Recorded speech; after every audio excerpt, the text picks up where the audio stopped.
I carried my baby on my back while doing small jobs to survive. I washed clothes for neighbors, sold little things by the roadside, and used every kobo I earned to feed my child. My father never gave us 1 naira. He acted like we did not exist. The pain of his rejection cut deeper than any knife. I could understand the man who abandoned me, but my own father. The man who was supposed to protect me.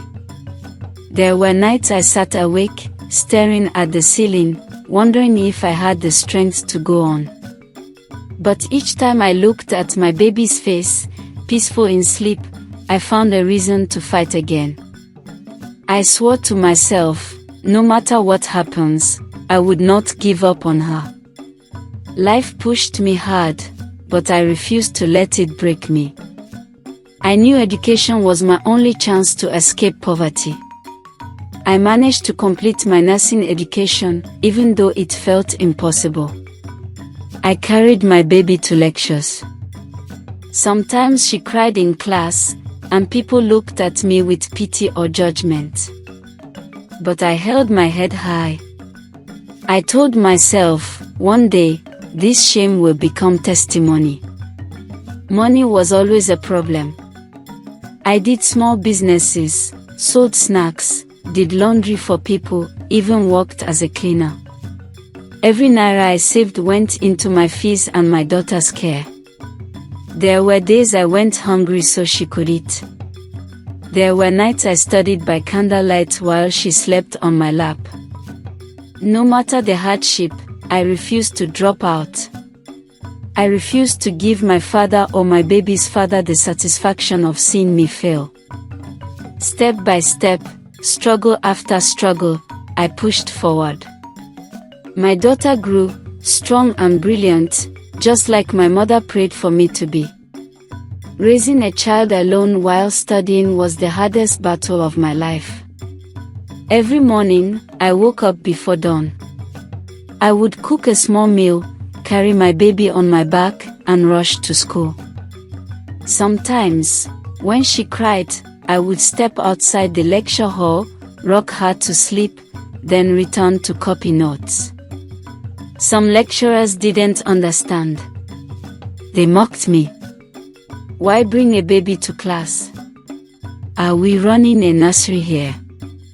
I swallowed the humiliation and continued. At night, I worked small jobs, cleaning offices, selling akra, anything that would bring money. My body ached, but I couldn't stop. When I saw my daughter smile, I found strength I didn't know I had. Other students had families sending them money. I had no one. My father never asked how I was surviving. My baby's father never called. But I carried on, because I knew quitting meant death for my dreams. Slowly, I became known as the girl with the baby who never gives up. People whispered about my stubbornness. Some admired me. Some pitied me. But I didn't care.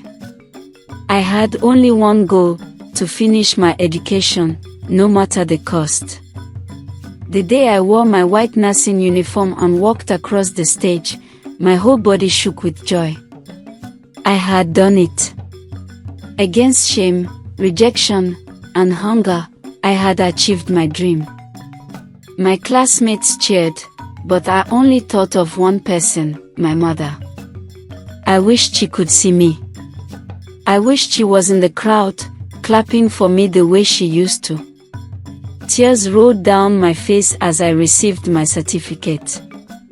My daughter, now a little girl, ran to hug me. She clapped her tiny hands and shouted, "Mommy, you did it." That moment healed many wounds inside me. My father didn't attend. He didn't even mention my graduation. The man who should have been proud stayed silent, pretending like I didn't exist. My baby's father was nowhere to be found either. But as I stood there, surrounded by strangers clapping, I realized something important. I didn't need them. I had carried myself this far without their help, and I would go even further. That day, I made another vow: I would give my daughter a life better than mine. I would sacrifice everything to make sure she never felt abandoned like I did.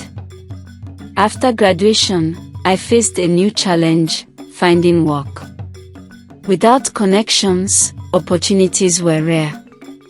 I started small, working in private clinics with little pay.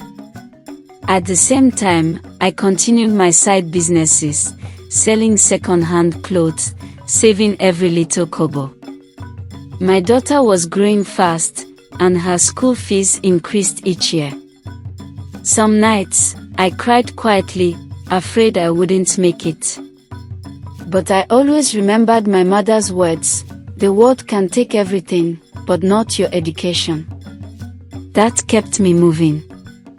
People mocked me for working so hard with no man by my side. Some even suggested I find another man to depend on. But I refused. I had already seen how dependence destroyed lives. I preferred my sweat to false promises. My daughter began to show her brilliance early. She always came home with the highest marks, collecting prizes in school. Each time I saw her name on the list of best students, my heart swelled with pride. I told myself, all this suffering is not in vain. One day, this girl will shine brighter than me. And I was right. By the time my daughter entered university, she was already known as one of the brightest students. She studied medicine and carried herself with discipline. Teachers loved her. Friends admired her. I still struggled to pay her fees, but she never complained. Sometimes she would say, "Mommy, don't worry. One day I will take care of you." Her words were like medicine to my weary heart. When she graduated, she collected awards upon awards. She became a medical doctor, the pride of the whole community. People who once mocked me now clapped for me. They whispered, "See what the rejected stone has become." On her induction day, I sat in the front row.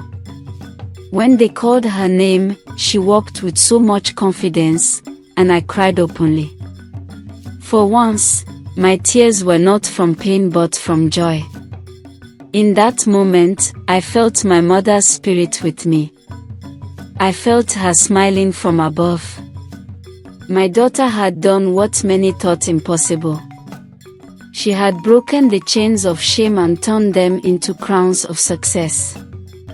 But little did I know, the past was about to return, knocking at our door. Not long after my daughter started working, my father appeared at my doorstep. His beard was white, his clothes rough, and his eyes carried desperation. "My daughter," he said, "I need your help. I am old now. My new wife did not give me children, and she left me for a younger, richer man after squandering all I had. You and your siblings are all I have now." I stared at him, shocked. This was the man who ignored me, who never gave me food, never paid my fees, never cared if I lived or died. Now, because his new wife had no children for him, and has left him, he suddenly remembered he has children somewhere. I looked him in the eye and said, "The man who left me and my siblings to suffer is not my father." His mouth dropped open, but I turned away. My heart was heavy, but I could not pretend. Where was he when we needed him most? Why should I carry his burden now? He left in silence, shoulders bent, but I felt no pity. The same way he abandoned us, I abandoned him. But his return was not the only one. A bigger shock was waiting. One quiet evening, as I returned from work, I saw a man standing at my gate. He looked in, his clothes were faded, and his eyes carried shame. For a moment, I didn't recognize him. Then my heart stopped. It was him. The man who abandoned me when I needed him most. My daughter's father. He looked at me as though begging for air. "Please," he whispered, "I need to talk." I wanted to shut the gate in his face, but my daughter came out. She had never met him. She looked from me to him, confused. "Mommy, who is this man?" My chest tightened. For years, I had prepared myself for this moment. "This is your father," I said quietly. My daughter stared, shocked. He stretched his hands toward her. "My child." But she stepped back. The silence between us was heavier than all the years of suffering. We sat in my living room. He sat across from me, thin, weak, and defeated. He cleared his throat. "I came to beg. I know I wronged you. I was young and foolish.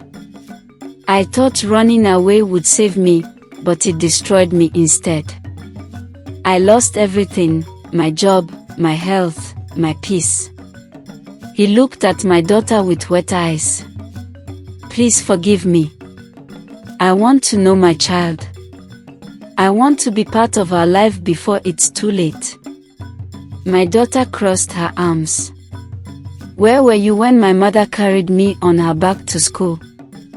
Where were you when we slept hungry? Where were you when she cried alone at night?" Her voice shook, but she did not cry. "You don't deserve us," she said, and added, "My father died a long time ago." He bowed his head in shame.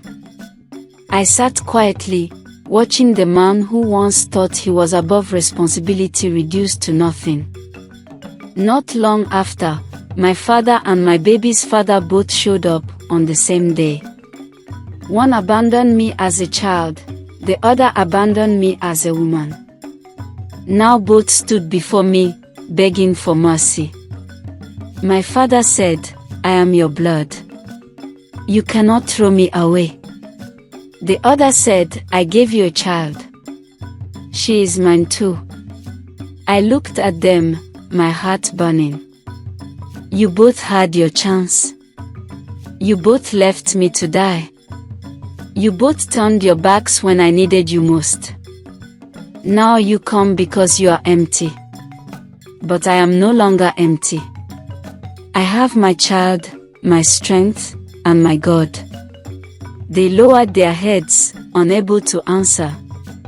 For the first time, I was not the weak one. I was the strong one. My daughter stood beside me, her hand in mine.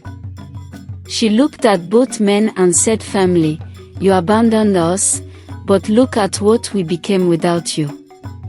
My mother is my father. She is my hero. She is the one who raised me, fed me, and gave me hope. You are strangers. Her words cut through the air like fire. Both men shifted uncomfortably, their shame swallowing them whole. Then she turned to me and whispered, "Mommy, we don't need them. We never did." In that moment, I felt my mother's spirit again. The cycle of pain had ended with me. My daughter would never beg for love the way I did. That night, as I lay on my bed, I stared at the ceiling and remembered everything: the poverty, the rejection, the hunger, the tears. Yet here I was, alive, with a daughter who had become a doctor, a shining star. The men who abandoned us were broken, but we were whole. The world that mocked us now respected us. The pain that once threatened to destroy me had become the fuel that carried me higher. I whispered into the night, "Mama, I did it. Your granddaughter will never suffer the way I did." For the first time in years, I slept peacefully, knowing the curse of abandonment had ended. We had risen above the ashes. And I knew that one day, my daughter's children would tell a different story, a story not of shame, but of victory.